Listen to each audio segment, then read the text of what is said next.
कर फोन छै। हाँ हेलो, गोर लागे छियन। हम माँ कहे छै एखन की जे 2-3 महीना रहे तखन जइहें। नहीं, हम नहीं एबन एखन, हम 2-3 महीना के बाद एबन। नहीं, हम एखन नहीं एबन। के छथुन बौआ गए, किनका से गप करे छ? हाँ ठीक छै, गोर लगे छियन। गे माँ बुढ़िया छलखिन हैं, हमर साउस कहे छलखिन आबे ला, लेकिन हम नहीं जेब माँ एखन। ओत हमरा भरि दिन काज करबे छथि, जहाँ तक कनी सुते ला जाइ छी त रहि के उठबे ला जेथुन जे हे उठू ने, कते बेर भ गेले, कखन से सुतल छी। भरि दिन पेरने रहे छथि हमरा।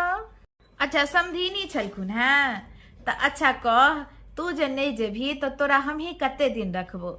हम अपन घरक काज करैत करैत मरैत रहे छी, फिरोटन भेल रहे छी, आ तू एकटा खर एतो से नहीं हेतो हिलबे छ। पड़ल रहे छ, मोबाइल चलबैत रहे छ, मोबाइल देखैत रहे छ, फिर मोबाइल कान में लगबे छ, टेर टेर का गप ककरा से एते हकैत रहे छी से भगवान जानथुन। लेकिन चले छो, हम ही तोरा कते दिन रखबो। एखन भाउज ने एलखुन है ते बड़ बढ़िया, भाउज जे एथुन त एहन पर में बास हेतौ जे तोहर चाल चलन छो ते पर बास हेतौ। कहत कथी ला, कोनो सासुर में कोनो चीज के कमी छो? बस तू अपन देह नहीं हिलबऽ चाहे छी, काजक डरे छीह कटैत रहे छी ही तू। मुँह नहीं ताक बौआ गे, एकटा कहबीतो छै, नैहर जो बेटी सासुर जो, बहिया डोला बेटी कत्तो को। अगर काज धंधा करबे तो कतो सुखी से रहबे, खुशी से रहबे। अगर देह नहीं हिले भी, काज धंधा नहीं करबी तो एनाहिते एलमा काठी बेलमा बनल रहबे। आ समधिनी जे फोन पर फोन करे छथुन, कोनो बेजाय नहीं करे छथुन। बेटा के माय बेटा के बड़ अरमान से बियाह करे छे, जे बेटा के बियाह करब आ पुतौ घर में एती ते एते टभका के हमरा देती आ चैन से खायब।